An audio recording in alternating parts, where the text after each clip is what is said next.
Thank you very much. Thank you.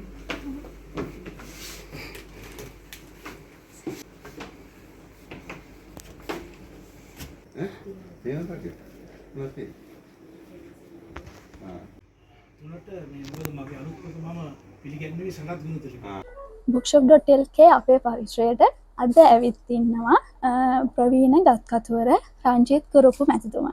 ඉතින් වේයන්ගොඩ ප්‍රදේශයට මහත් ආලෝකයක් සහ කීර්තියක් එක්කල එතුමන් එක්ක අද අපි පුංචි කතා බහක නිරත වෙමු. ඉතින් අයිබෝන් කියලා පිළිගන්නවා. ඉතින් අපේ මේ දවස්වල කොහොමද ජීවිතේ? මේ දවස්වල ටිකක් කාර්ය බහුලයි මේ ජාත්‍යන්තර පොත් ප්‍රදර්ශනයත් එක්කලා. ඒක තමයි මම අවුරුද්දක් පාසා එන්නේ. ඒකත් සමග තමයි කාර්ය බහුල වෙලා ඉන්නේ.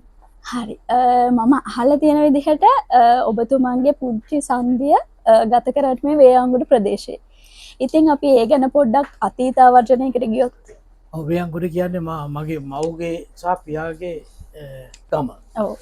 මම පාසල් ගියේ වේයන්ගොඩ ශාන්තමරියා විද්‍යාලයට. ඉතින් මේ නගරය මට ඉතාම හුරු පුරුදු නගරයක්. ඒ ඉස්කෝලේ යන කාලේ. හරි. එතකොට මෙතෙක් ඔබතුමන්ගේ ලේඛන ශාස්ත්‍රයේ අපි ඒ ආපු ගමන් මාර්ගය ගැන චුට්ටක් මතක් කරොත්. ඔව් මම මුලින්ම මම වෘත්තියෙන් සිනමාකරුවෙක්. ඒ අතරතුර තමයි මම ලේඛන කලාවට ආවේ. මම මීට අවුරුදු 12කට පමණ පෙර මගේ පළවෙනි පොත මම පරිවර්තනය කරා ඉංග්‍රීසි භාෂාවෙන් සිංහල භාෂාවට මරණයේ දොරටුව කියලා. එතන ඉඳලා මේ දක්වා මම පොත් 13ක් සිංහල භාෂාවට පරිවර්තනය කරලා තියෙනවා. ඒට අමතරව මම මගේම නවකතාවක් මම රචනය කරලා තියෙනවා මගියා කියලා. හරි. ඔබතුමන් මීට කලින් අපිට කිව්වා ආරිදාස් බුක්ෂොප් එකේදී දවල ගිම්හානේ මෙන්න මේ පොත. ඔබතුමන්ගේ ගමනේ ඉතාමත් විශේෂයි කියලා. අපි මේ ගැන චුට්ටක් කතා කරමු. ඔව් ඒක විශේෂ පොතක් වෙන්නේ ඕක දකුණු අප්‍රිකාවේ වර්ණ ભેදය. ඒ කියන්නේ දකුණු අප්‍රිකාව පාලනය කරේ ඕලන්දකාර ජාතිය. ඒගොල්ලෝ කළු ජාතියට විරුද්ධව කරන අරගලය සහ ඒ අරගලයට විරුද්ධව කළු ජාතියේ නැගිටීම ගැන ඔය පොතේ තියෙන්නේ. මේක එක්තරා දේශපාලනික කතාවක්. මේ අරගලයට සම්බන්ධ වෙනවා අර සුදු ජාතිකයෙක්. ඒ සුදු ජාතිකයා ඒගොල්ලන්ගේ සුදු ආණ්ඩුවට විරුද්ධව මේ කළු ජාතිය වෙනුවෙන් සටන් කරනවා. ඒක ඉතාම මේ දේශපාලනික පොතක්. ඕක පදනම් කර චිත්‍රපටයක් හදලා තියෙනවා. ඒකට ඔස්කාර් සම්මාන පවා ලැබිලා තියෙනවා. හරි. ඒ වගේම ඔබතුමන් මෙවර BMI CH පරිශ්‍රයට ගියේ ඔබතුමන්ගේ අලුත් පොත් කීපයක් සමග කියලා මට දැනගන්න ලැබුණා. අපි ඒ ගැන චූටි හැඳින්වීමක්. ඔව් මේ අවුරුද්දේ මගේ පොත් දෙකක් තියෙනවා පරිවර්තන දෙකක්. එකක් තමයි රමණාවේශය, අනික තමයි වර්ලස. ඒ වර්ලස කියන පොත මම ඇත්තම ආරාධනා කරනවා හැම කෙනෙක්ටම කියවන්න කියලා. ඒකේ තියෙන්නේ රටවල් තුනක කාන්තාවන් තුන්දෙනෙක්ගේ කතාව සහ ඉරණම. ඒකෙදී එකක් මම ඉගෙන ගත්ත දෙයක් තමයි දැන් ලංකාවේ නවකතාවක් කියලා කියන්නේ කතා කීමක්නේ. නවකතාවක් කියලා කියන්නේ කතාවක් කියන එක විතරක් නෙමෙයි. කතාවෙන් ඔබට ගිය යම් කිසි විෂන් එකකට ගිය දෙයක්. දැන් මෙහි අපි කතා කරනවා මේ පොඩි කතාවල්. දැන් මම මේ අතරතුර මේ හැන්දෑවේ මම පොත් කීපයක් මම නම් කියන කැමති නැහැ. ඒගොල්ලෝ මගේ මිත්‍රයෝ. ඒ පොත් ඇත්තටම මම පිළිගන්නේ ඒව නවකතා කියලා. ඒව කතා. දැන් ඔය වර්ලස කියලා කියන්නේ ඒ නව කතාවෙන් ඔබට ගිහිල්ලා මනුෂ්‍යත්වය ගැන දේශපාලනය ගැන මින් යහට ගිය කතාවක්. නවකතාව කියන්නේ එහෙම දෙයක්.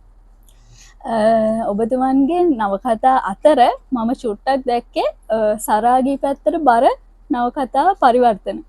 ඒකට මොකක් හරි විශේෂ හේතුවක් තියෙනවද? නෑ විශේෂ හේතුවක් නෑ. මම හිතන්නේ ඔබතුමා මේ ප්‍රශ්න කරන්නේ ප්‍රේම සැඳෑව ගැන වෙන්න පුළුවන්. ප්‍රේම සැඳෑව කියන්නේ මුළු ලෝකෙම ප්‍රසිද්ධ නවකතාවක්. එතකොට දැන් මේ ලංකාවේ තියෙනවානේ මේ කාමය කියන්නේ වල් වැඩක් කියලා. අපි මම මේක පිළිගන්නේ නැහැ. කාමය කියලා කියන්නේ වර්ගයා බෝ කිරීමේ ක්‍රියාවලිය. එහෙම නැහැ ඒක වල් වැඩක් වෙන්න බෑ. ඒක මේ ලංකාව හදාගත්ත දෙයක් නේ.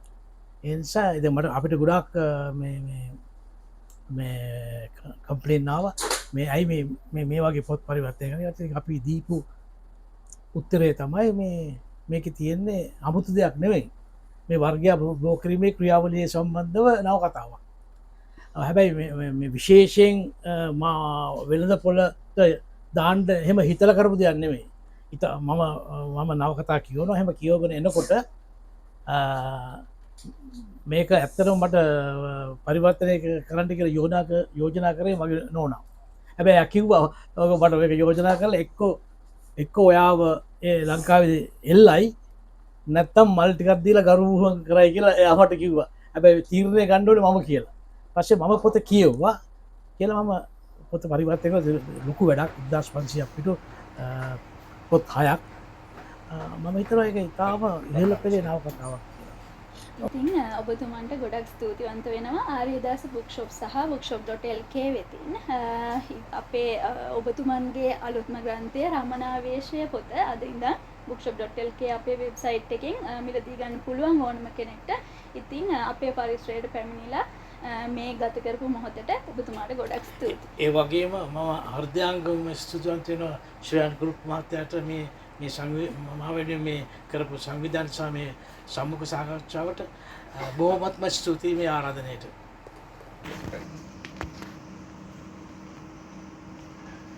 Ran over.